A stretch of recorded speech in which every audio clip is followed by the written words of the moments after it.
తెలుసుకుందాము.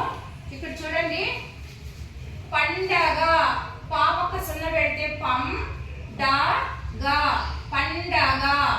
కంకణం కం క నం అణ అణ పక్క సున్న పెడితే నం కంకణం. ఇంధనం ఇం ధ నం ఇంధనం. కదంబం క దం బం కదంబం.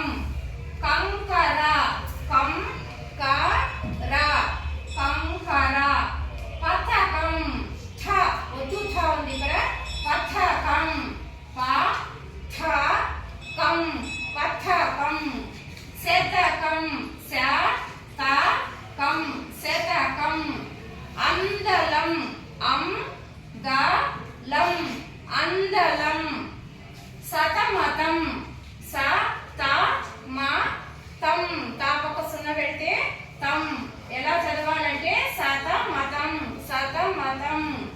అంతం త అం తం త అంతం త. శయనం శ య నం శయనం. లవణం ల వ అణ అణ పక్కన సున్న పెడితే నం లవణం. నయనం న య నం నయనం. కంటకం కం ట కం కంటకం. కంకర కా పక్క సున్న పెడితే కం క ర కంకర. నందనం నా పక్కన సున్న పెడితే నం ద నా పక్క సున్న పెడితే నం నందనం. నం ద నం నందనం. ఇలా చదవాలి. కళంకం కా అళ పక్క సున్న పెడితే లం కా పక్క సున్న పెడితే కం కళంకం. ఉంగరం ఊ పక్క సున్న పెడితే ఉం గ రం ఉంగరం. కందకం కం ద కం కందకం. అంజనం అం జ నం అంజనం. అందలం అం ద లం అందలం. సంకలనం సం క ల నం సంకలనం. చంచల చం చ ల చంచల. రంగరంగ రాపక సున్న ఉంది. రం గ రంగ రం గ రంగరంగ. లంఘనం లం ఖ నం లంఘనం. సంచలనం సం చ ల నం సంచలనం. చందనం చం ద నం చందనం. చంపకం చం ప కం చంపకం.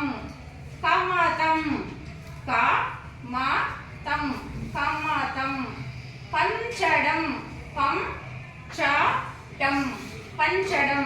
ఇలా సున్నను అక్షరాల పక్కన పెట్టి ఎలా చదవాలో అర్థమైంది కదా. ఇప్పుడు నేను చెప్తా ఉండే పదాలన్నీ కూడా మీరు పలకండి. పండగ గట్టిగా పలకండి. పండగ.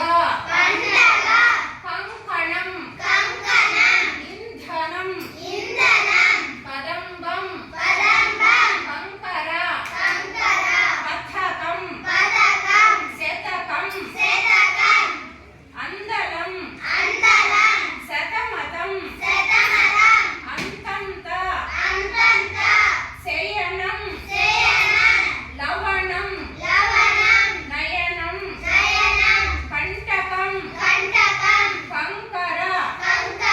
నందనం కళంకం ఉంగరం కందకం అంజనం అందలం సంకలనం చంచల రంగరంగ లంఘనం సంచలనం చందనం చంపకం కమతం పంచడం. ఇప్పుడు సున్నతో వచ్చే సరళ పదాలు ఎలా చదవాలో అర్థమైంది కదా. రాయడం కూడా మనకు సులభంగా రాయడం కూడా తప్పులు లేకుండా రాయడం కూడా వచ్చేస్తుంది. ఇప్పుడు చూడండి, పాపకన సున్న లేకుండా అవుతుంది. పా పక్క సున్నా లేకుండా చదివినామంటే పడగా అవుతుంది. పా పక్కన సున్నా పెట్టి చేర్చి పా పక్కన సున్నాను చేర్చి కింద చదివితే పండగ అవుతుంది. ఈ విధంగా అక్షరాల పక్కన సున్నాను మనము పెడితే ఆ పదాన్ని పలకడం ఒక రకంగా ఉంటుంది. సున్నాను తీసివేసి చదివితే ఒక రకంగా, సున్నాను చేర్చి చదివితే ఒక రకంగా ఉంటుంది. పదాలతో సున్నతో వచ్చే పదాలను కరెక్ట్గా మనము సున్నను చేర్చి చదవడం కన్నా తెలుసుకున్నట్లయితే రాయడం కూడా మనకు వచ్చేస్తుంది. అర్థమైంది కదమ్మా అందరికీ?